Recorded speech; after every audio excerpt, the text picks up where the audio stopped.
हाय दोस्तों, नमस्कार दोस्तों। आज हम जानेंगे जो मोस्ट कॉमन 16 इंजेक्शन के बारे में, जो जिन्हें बोला जाता है इमरजेंसी इंजेक्शन, जो व्यक्ति की जान बचाने का कार्य करते हैं, उनके बारे में आज हम ये बात करेंगे दोस्तों। तो चलिए दोस्तों, अब हम आगे बढ़ते हैं। उससे पहले अगर आप दोस्तों चैनल को सब्सक्राइब जरूर कर लें ताकि आगे आने वाली वीडियो आपको प्राप्त हो। दोस्तों अपन बात करते हैं इमरजेंसी। पहला इंजेक्शन आता है अपना दोस्तों, जो मार्केट में लेसिक्स नाम से अवेलेबल रहता है, जिसके कम पोजीशन की बात करें तो जिसमें फ्यूरामाइड रहता है दोस्तों। अब इसके डोज की बात करें तो 20 ml पर 2 ml का डोज रहता है, और कुल ये दोस्तों 4 ml का रहता है जो 40 mg का रहता है। और इसके रूट की बात करें तो इसको IV अर्थात IM दोनों रूट से लगाया जाता है। IV रूट से इसको स्लो मोशन में लगाया जाता है तथा IM रूट से लगाया जाता है इसको। अब इसके यूजेस की बात करें कि इसका यूज़ कहाँ कहाँ होता है दोस्तों, तो इसका यूज़ हाइपर टेंशन, किसी पेशेंट को हाइपर टेंशन, ज़्यादा टेंशन हो गई है तो उस स्थिति में भी इस यूज़ किया जाता है। यूरिन पास आउट, अगर किसी पेशेंट का जो पेशाब बंद हो गया है या यूरिन इन्फेक्शन हो रहा है या पेशाब रुक रुक के आ रहा है, तो उस स्थिति में जो है लेसिक्स इंजेक्शन का उपयोग डॉक्टर द्वारा किया जाता है दोस्तों। और इसके अलावा किसी पेशेंट के शरीर पर सूजन आ गया है तो उसको कम करने के लिए भी लेसिक्स इंजेक्शन का यूज़ किया जाता है। अब इसके बाद दूसरा जो इंजेक्शन आता है वो आता है एट्रोपिन इंजेक्शन। जो दोस्तों एट्रोपिन इंजेक्शन है, इसको जान रक्षक इंजेक्शन भी बोला जाता है। इसके डोज की बात करें तो 0.4 mg पर ml का इसका डोज रहता है दोस्तों। रूट की बात करें तो इसे IV, IM तथा SC, इंट्रावीनस, इंट्रामस्कुलर एंड सबमस्कुलर इसको लगाया जाता है दोस्तों। इसके यूजेस की बात करें तो दोस्तों इसका यूज़ होता है यूजेस टू ट्रीट ब्रोडोकार्डियर, अर्थात इसका यूज़ लार तथा बलगम के साथ को कम करने के लिए इसका उपयोग किया जाता है। बलगम अगर ज़्यादा आ रही है तो उसके स्त्राव को कम करने के लिए इसका उपयोग किया जाता है। इसके अलावा दिल की धड़कन, हार्ट की धड़कन जो रहती है उसको सामान्य रखने के लिए भी इसका उपयोग किया जाता है। कई बार क्या है कि डॉक्टर इसको जो जनरल एनेस्थीसिया रहता है उसको लगाने से पहले इसका यूज़ करते हैं ताकि पेशेंट का जो धड़कन है वो बनी रहे, ज़्यादा कम ना हो। इसी स्थिति में इसको लगाया जाता है। तो ये था अपना एट्रोपिन इंजेक्शन। अब इसका इंजेक्शन आता है जिसे मार्केट में आप डाइगोनोक्सिन नाम से जानते हैं, डाइगोनोक्सिन नाम से जाना जाता है दोस्तों। ठीक है दोस्तों, तो जिसकी जो दोस्तों जो डाइगोनोक्सिन इंजेक्शन है, इसके डोज की बात करें तो 0.5 mg पर 2 ml में ये अवेलेबल रहता है दोस्तों। और इसके रूट की बात करें दोस्तों इसको ओनली IV यूज़ किया जाता है, IM यूज़ नहीं किया जाता है। और इसके यूजेस की बात की जाए तो हार्ट फेल्यूर अर्थात दिल की विफलता का उपचार में इसका उपयोग किया जाता है। दिल की जो धड़कन है उसकी जो ट्रीट करने के लिए इसका उपयोग डॉक्टर करते हैं। अब इसके बाद वाला अपना अगला इंजेक्शन आता है, वो आता है दोस्तों पोटेशियम क्लोराइड इंजेक्शन, जैसे सिंपल शॉर्ट में बोला जाता है KCl इंजेक्शन। जिसके जो दोस्तों डोज की बात करें तो 150 mg पर ml में ये अवेलेबल रहता है दोस्तों। और जिसके रूट की बात करें दोस्तों इसको ओनली IV लगाया जाता है, और वो भी ड्रीप के साथ में लगाया जाता है। ना तो 100 ml में लगाया जाता है दोस्तों, इसको 500 ml की जो ड्रिप रहती है उसके साथ लगाया जाता है। और स्लो मोशन में दोस्तों, ज़्यादा जो रहता है स्पीड से नहीं उतारा जाता है, इसको बिल्कुल स्लो मोशन में पेशेंट को इसको चढ़ाया जाता है। यूज़ की बात करें तो दोस्तों इसका यूज़ जो रहता है, जो पोटेशियम क्लोराइड इंजेक्शन का यूज़ होता है, यह तंत्रिका के चालन को गति रहती है उसको सही करने का कार्य करती है।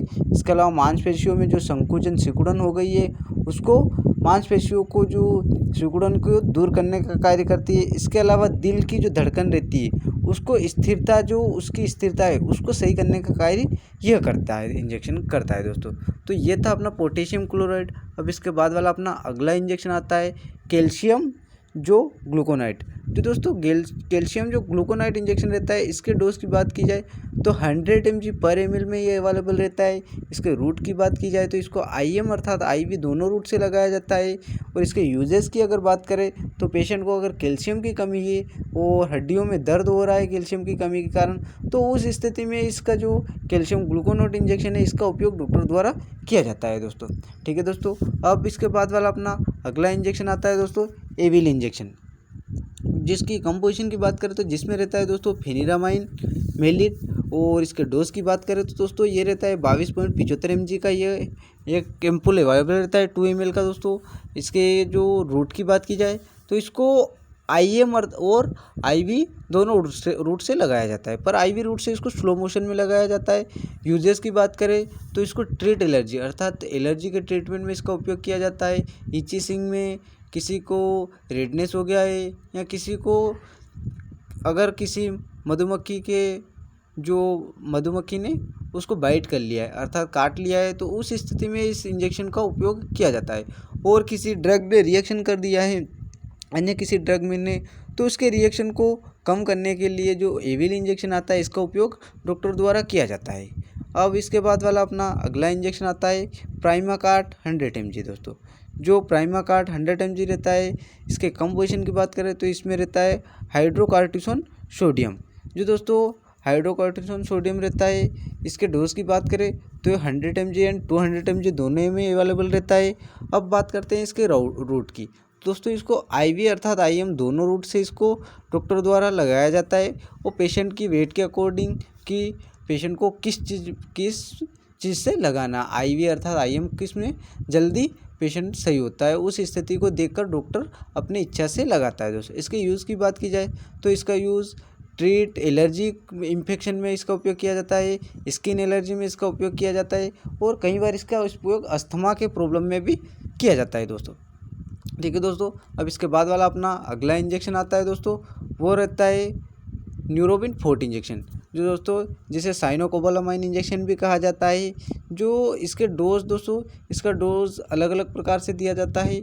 इसका डोज एक बार में फुल डोज डॉक्टर द्वारा एक इंजेक्शन पेशेंट को हर एक दिन छोड़ के एक दिन लगाया जाता है। इसके रूट की बात की जाए तो इसको IV अर्थात IM दोनों रूट से लगाया जाता है। इसके यूजेस की बात करें तो विटामिन B की कमी अगर किसी में है और किसी को भूख नहीं लग रही है, जॉइंट पेन हो रहा है, मांसपेशियों में पेन हो रहा है, बहुत दिनों पुराना दर्द है, घुटनों में दर्द है, जोड़ों में दर्द है, तो उस स्थिति में जो न्यूरोबिन 40 का इंजेक्शन आता है इसको डॉक्टर द्वारा लगाया जाता है दोस्तों। अब इसके बाद वाला अपना अगला इंजेक्शन आता है दोस्तों डेक्सोना इंजेक्शन, जिसे डेक्सोमेथासोन नाम से भी जाना जाता है। इसके डोज की बात करें तो 4 mg पर 1 ml एम्पूल में अवेलेबल रहता है। इसके रूट की बात की जाए तो IV अर्थात IM दोनों रूट से लगाया जाता है। यूजेस की बात करें तो इसका COPD अर्थात अस्थमा और एलर्जिक इन स्थितियों में इसका उपयोग किया जाता है। यह एक दोस्तों जो यह ड्रग रहता है, यह ड्रग एलर्जी की, जो किसी को एलर्जी हो गई है तो उस स्थिति में इसका उपयोग किया जाता है दोस्तों। और इसके बाद वाला अपना अगला इंजेक्शन आता है वो रहता है ट्रेनेक्सा एसिड। जो दोस्तों ट्रेनेक्सा एसिड है, इसके कंपोजिशन की बात करें ट्रेनेक्सामाइक एसिड इसके अंदर अवेलेबल रहता है, जो 250 ml एंड 500 ml दोनों रेंथ में अवेलेबल रहता है, 4 ml में अवेलेबल रहता है। इसके रूट की बात की जाए तो दोस्तों इसको ओनली IV रूट से लगाया जाता है और वो भी स्लो मोशन में लगाया जाता है। इसका यूजेस की बात करें तो हेवी ब्लडिंग जब किसी पेशेंट को हो रही है, मान लो किसी का एक्सीडेंट हो गया और ब्लडिंग हो रही है, ब्लडिंग नहीं रुक रही हो, तो उस स्थिति में जो ट्रेनेक्सामाइक एसिड का इंजेक्शन आता है इसका उपयोग डॉक्टर द्वारा किया जाता है दोस्तों। और इसके अलावा मान लो किसी पे महिला को जो मासिक धर्म है वह काफ़ी ज़्यादा तीव्र गति से हो रहा है, ब्लडिंग प्राइवेट पार्ट से, महिला के प्राइवेट पार्ट से काफ़ी तीव्र गति से ब्लडिंग हो रही है, तो उसको कंट्रोल करने के लिए जो ट्रेनेक्सामाइक एसिड का जो इंजेक्शन आता है उसको पेशेंट को IV रूट द्वारा लगाया जाता है। ठीक है दोस्तों, अब इसके बाद वाला अपना अगला इंजेक्शन आता है दोस्तों एमिनोफाइलिन। जो एमिनोफाइलिन इंजेक्शन है दोस्तों, ये डेरिफाइलिन ग्रुप का ही इंजेक्शन है दोस्तों, पर इसका यूज़ दोस्तों काफ़ी सावधानी के साथ किया जाता है, क्योंकि दोस्तों इसका रिएक्शन काफ़ी खतरनाक रहता है, इसलिए इसका यूज़ काफ़ी सावधानी के साथ किया जाता है। यह 250 mg पर 10 ml के रेंज में अवेलेबल रहता है और इसका उपयोग IV इन्फ्यूज़न में किया जाता है दोस्तों, और वेरी स्लो मोशन में इसका उपयोग किया जाता है। इसके यूज़ की बात करें तो अस्थमा एंड SOB में इसका उपयोग किया जाता है डॉक्टर द्वारा। अब बात करते हैं अपन जो अगला इंजेक्शन आता है वो रहता है एड्रेनालिन इंजेक्शन। जो एड्रेनालिन इंजेक्शन रहता है दोस्तों, इसके डोज की बात करें तो 1 mg पर ml में यह अवेलेबल रहता है। इसके रूट की बात करें तो इसको IV अर्थात IM दोनों रूट से लगाया जाता है दोस्तों। जो एड्रेनालिन इंजेक्शन रहता है इसके उपयोग की बात की जाए यूजेस की, तो इसका उपयोग एलर्जी, हार्ट फेल होना और दमा, लो ब्लड प्रेशर, कार्डियर सुरेस्टर की स्थिति में इसका उपयोग किया जाता है दोस्तों। अब इसके बाद वाला अपना जो इंजेक्शन रहता है, लास्ट वाला इंजेक्शन डेक्स्ट्रोज इंजेक्शन। जो दोस्तों डेक्स्ट्रोज इंजेक्शन आता है, इंजेक्शन ऑफ डेक्स्ट्रोज, इसका यूज़ होता है वह भी देखेंगे। इसके डोज की बात की जाए तो 25 mg पर ड्रिप में यह अवेलेबल रहता है। रूट दोस्तों इसको आईवी रूट और ओरल यानी पीने माउथ रूट से, इसको दोनों रूट से इसको लिया जाता है। यूजेस की बात की जाए तो लो शुगर अर्थात किसी पेशेंट का लो शुगर जा रहा है तो उस स्थिति में जो डेक्स्ट्रोज का इंजेक्शन आता है वह पेशेंटों को लगाया जाता है दोस्तों। तो दोस्तों ये था आज का अपना मोस्ट कॉमनली इमरजेंसी इंजेक्शन के बारे में वीडियो। आई होप दोस्तों आपको वीडियो पसंद आया होगा। अगर वीडियो पसंद आया तो चैनल को सब्सक्राइब करें और वीडियो को लाइक ज़रूर करें दोस्तों, ताकि आगे आने वाली वीडियो आपको किसी भी हाल में प्राप्त हो दोस्तों। ठीक है दोस्तों, अपन मिलते हैं नेक्स्ट वीडियो में दोस्तों। तब तक के लिए नमस्कार दोस्तों, जय हिंद दोस्तों, जय भारत दोस्तों।